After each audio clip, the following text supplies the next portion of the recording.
સુરત જિલ્લામાં લૂંટારુઓ બેફામ છે। પલસાણાના બગુમરામાં બે ચેન સ્નેચર ત્રાટક્યા હતા। મહિલાના ગળામાંથી ચેન ખેંચી ફરાર થઈ ગયા હતા। મહિલાના ગળામાંથી 13 ગ્રામની સોનાની ચેન તોડી ફરાર થતા મહિલાએ આપી પોલીસ ફરિયાદ। મહિલાના ગળામાંથી ચેન તોડી ભાગતા સ્નેચરો સીસીટીવીમાં કેદ થયા છે। પોલીસે મહિલાની ફરિયાદ લઈ તપાસ પણ શરૂ કરી દીધી છે। તો સુરતમાં પણ વારંવાર ચોરી અને લૂંટની ઘટનાઓ બનતી હોય છે। આ વખતના દ્રશ્યો પણ આપ જોઈ રહ્યા છો। વધુ માહિતી ન્યૂઝ 18 સંવાદદાતા કેતન પાસેથી મેળવીશું। કેતન, જે વિસ્તાર છે ભૌગોલિક દ્રષ્ટિએ ત્યાં આગળ આવી ઘટનાઓ વારંવાર થઈ રહી છે। સુરત તો ક્રાઇમ કેપિટલ બની જ ગયું છે ગુજરાત માટે। जी ચોક્કસ की बात करें तो सूरत जिला એ હર સમયના નજીકના જિલ્લો છે અને આ જિલ્લાની અંદર લૂંટારો અને સ્નેચરો બેફામ બન્યા છે। ક્રાઇમના વિષયો ખાસ કરીને છેલ્લા એક દોઢ મહિનાથી સુરત શહેર અને સુરત જિલ્લાની અંદર એ બેફામ વધી રહ્યા છે। તે સમય દરમિયાન આ જે ગુનેગારો છે। જી કેતન, તો હાલમાં જે વારંવાર આવી ઘટનાઓ બની રહી છે, પોલીસ તપાસ કરે અને આ લોકોને પકડે તેવી હાલમાં સ્થાનિકોની રજૂઆત છે। દ્વારકાના કલ્યાણપુર તાલુકાના દુધિયા ગામે દોડા દિવસે ચોરીની ઘટના બની। દુધિયા ગામે વાડી વિસ્તારમાં ખેડૂતોના ઘરેથી બે ભેંસોની થઈ ચોરી। ખેડૂત પરિવાર એક ધાર્મિક પ્રસંગમાં ગયો હોય અને અજાણ્યા શખ્સોએ વાડીમાં બાંધેલી બે ભેંસોની કરી ચોરી। રામસિંહભાઈ નામના ખેડૂતની માલિકીની બે ભેંસો કોઈ અજાણ્યા શખ્સ ચોરી કરી ફરાર થઈ જાય છે। સમગ્ર ઘટનાના સીસીટીવી ફૂટેજ આવ્યા છે। ચોરીની આ ઘટના અંગે ખેડૂતે પોલીસ ફરિયાદ નોંધાવી છે।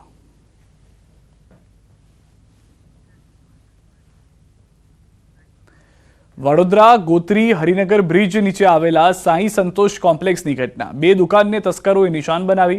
શ્રી ઉમા સ્વીટ એન્ડ ફરસાણની દુકાનમાં તસ્કરોએ સમોસા ખાધા, બાદમાં આરામથી રસગુલ્લા ખાઈને મીઠાઈ સહિતનો સામાન ચોર્યો। એટલું જ નહીં, તસ્કરો દુકાનના ગલ્લામાંથી રૂપિયા 1 લાખ રોકડા ચોરી ગયા। સમગ્ર મામલે ગોરવા પોલીસે ગુનો નોંધ્યો અને તસ્કર દુકાનમાં મોઢે રૂમાલ બાંધીને પ્રવેશ્યા। સીસીટીવીમાં તે દેખાઈ રહ્યું છે। દુકાનની વીજળી મેઇન સ્વિચ બંધ કરી મેજબાની અને ચોરીની ઘટનાને અંજામ આપ્યો। તો 3 અલગ અલગ ઘટનાઓ બારડોલી, દ્વારકા, વડોદરાથી અમે આપને બતાવી રહ્યા છીએ કે જ્યાં આગળ ચેઇન સ્નેચિંગ થઈ રહ્યું છે, ભેંસોની ચોરી થઈ રહી છે। હવે તો મીઠાઈ અને ફરસાણ પણ સુરક્ષિત ના હોય તેવું વડોદરાથી પણ જોવા મળ્યું છે કે જ્યાં ચેઇન સ્નેચર્સ આવે છે, સમોસા ખાય છે, રસગુલ્લા ઝાપટે છે અને બાદમાં જેટલી પણ મીઠાઈ હતી તે અને 1 લાખ રૂપિયા લઈ અને ફરાર થઈ જાય છે।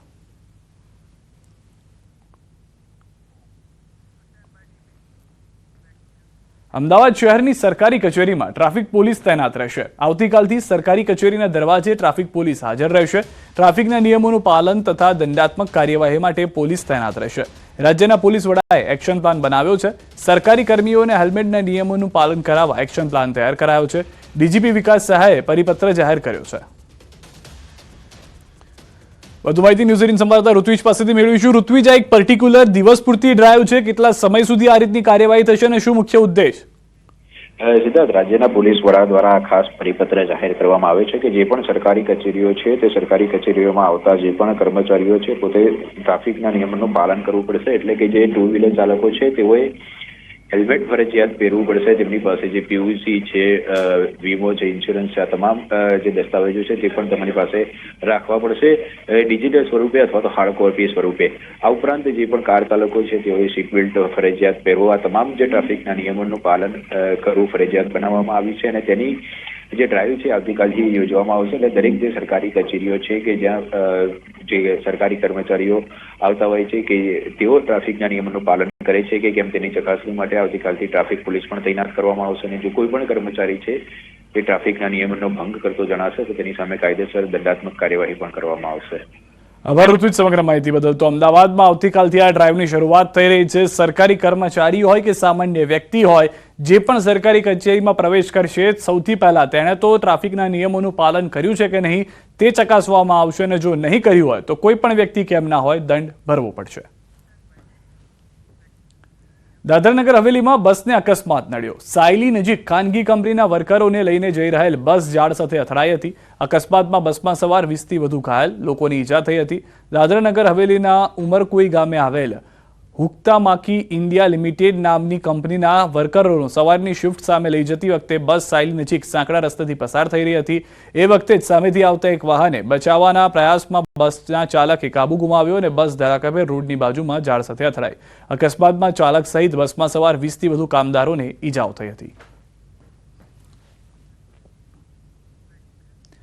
સુરતના લસકાણામાં હિટ એન્ડ રનનો મામલો જોવા મળ્યો છે, જેને લઈ પોલીસે આરોપીઓનું સરઘસ કાઢ્યું. પોલીસે આરોપી કીર્તન ડાંખરાને સાથે રાખી ઘટનાનું રિકન્સ્ટ્રક્શન કર્યું. સમગ્ર મામલે પોલીસે મનુષ્યવધનો ગુનો નોંધ્યો. Valak Abrama router ring road ઉપર હિટ એન્ડ રનની ઘટના બની હતી. અકસ્માતમાં 2 સગા ભાઈએ જીવ ગુમાવ્યા હતા, જ્યારે મહિલા અને બાળક સહિત 4 લોકો ઇજાગ્રસ્ત થયા. જે અંગે પોલીસે આરોપી જેમીશ ભીંગરાડિયા અને કીર્તન ડાંખરાની ધરપકડ કરી છે, જ્યારે ઘટનામાં કીર્તનના પિતા મનોજ ડાંખરા, નેમી લુખી અને ધ્રુવ પોલીસ પકડથી દૂર છે.